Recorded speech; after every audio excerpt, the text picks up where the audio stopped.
America Iran ಶಾಂತಿ ಮಾತುಕತೆ ವಿಫಲ ಆಗಿದೆ. ಈ ವಿಚಾರ ಅಮೆರಿಕ ಅಧ್ಯಕ್ಷರಾದ ಡೊನಾಲ್ಡ್ ಟ್ರಂಪ್ ಅವರ ಪಿತ್ತ ನೆತ್ತಿಗೇರಿಸಿದೆ. ಹೀಗಾಗಿ ಟ್ರಂಪ್ ಇರಾನ್ ಮೇಲೆ ಕೆರಳಿ ಕೆಂಡ ಕಾರುತ್ತಿದ್ದಾರೆ. ಅತ್ತ ಇಸ್ರೇಲ್ ಮೇಲೆ ಟರ್ಕಿ ಯುದ್ಧ ಸಾರುವ ಸೂಚನೆಯನ್ನ ನೀಡಿದೆ. ಒಟ್ಟಾರೆ ಅಮೆರಿಕದ ಸ್ವಾರ್ಥದಿಂದ ದೇಶಗಳು ಯುದ್ಧ ಮಾಡುತ್ತಾ ಅಮಾಯಕರನ್ನ ಬಲಿ ಪಡಿತಾ ಇದೆ.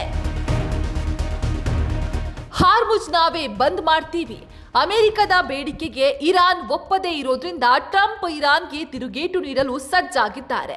ಇರಾನ್ ಹಾರ್ಮುಜ್ ಜಲಸಂಧಿ ಮೇಲೆ ನಿರ್ಬಂಧ ಹೇರಿರೋದಕ್ಕೆ ಟ್ರಂಪ್ ನಾವೇ ಹಾರ್ಮುಜ್ ಬಂದ್ ಮಾಡುತ್ತೇವೆ ಅಂದಿದ್ದಾರೆ. ಅಲ್ಲದೆ ಯಾವ ಹಡಗುಗಳು ಕೂಡ ಇರಾನ್ಗೆ ಸುಂಕ ಪಾವತಿಸಬಾರದು ಅಂದಿದ್ದಾರೆ. ಇನ್ನು ಇರಾನ್ ಪರವಾಗಿ ನಿಂತಿರುವ ಚೀನಾಗೂ ಕೂಡ ಟ್ರಂಪ್ ವಾರ್ನಿಂಗ್ ಕೊಟ್ಟಿದ್ದಾರೆ.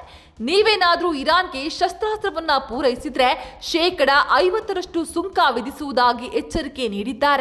ತಮ್ಮ ಯುದ್ಧವನ್ನ ಸಮರ್ಥಿಸಿಕೊಂಡಿರುವ ಇಸ್ರೇಲ್ ನಾವು ಯುದ್ಧ ಮಾಡದೇ ಇದ್ರೆ ಇರಾನ್ ಅಣ್ವಸ್ತ್ರ ರಾಷ್ಟ್ರವಾಗಿರ್ತಾ ಇತ್ತು, ಸಾವಿರಾರು ಕ್ಷಿಪಣಿಗಳನ್ನ ಉತ್ಪಾದಿಸುವ ಸಾಮರ್ಥ್ಯವನ್ನ ಪಡಿತಾ ಇತ್ತು.